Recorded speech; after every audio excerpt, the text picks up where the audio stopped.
Oui, la suite pour le lave-glace. Alors, le tuyau, il est ici. Ça passe de l'extérieur à l'intérieur du véhicule.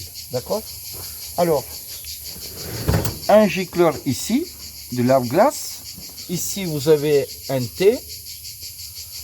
Et ici, vous avez un passage. Tu peux redresser le moteur, s'il te plaît.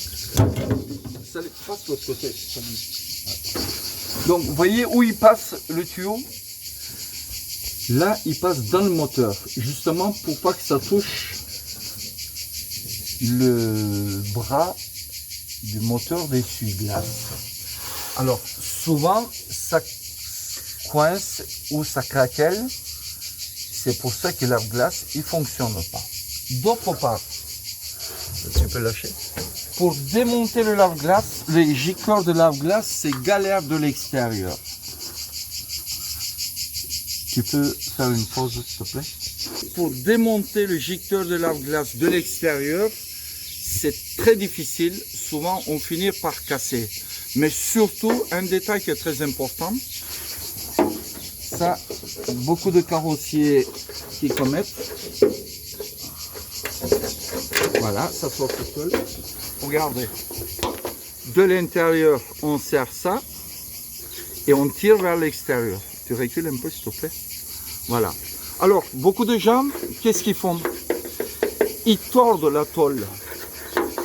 Montre la tôle. Ouais, c'est vrai.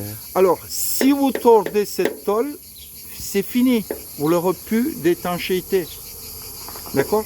Alors, souvent les gens ils tordent vers l'intérieur et l'eau, quand il pleut, il rentre directement dans l'habitacle sous le tapis. C'est pas vrai? Okay. Ouais.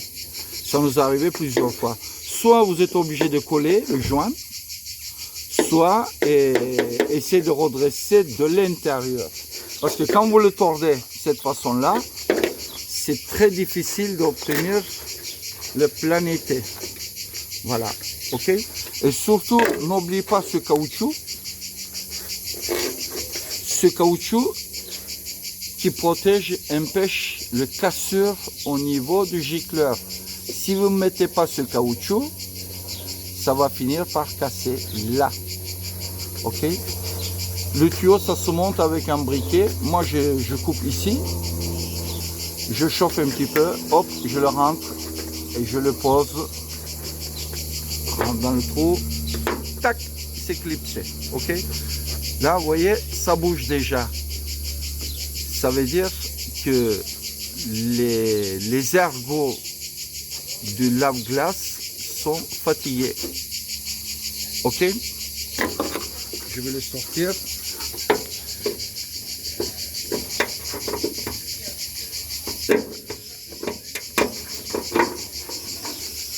Vous voyez ces ergots-là, j'écarte un petit peu.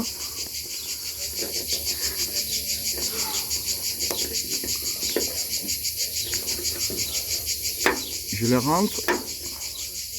Là, il ne bouge plus. Ok? Il faut faire très attention à ça. Sinon, ces pièces-là sont disponibles chez Volkswagen. C'est le même gicleur que Golf 2. Des fois, j'arrivais à avoir des marques VDO qui a double gicleur, qui est très efficace. Il se monte à la place des gicleurs d'origine. Ok? Voilà, j'espère que c'était assez clair pour tout le monde.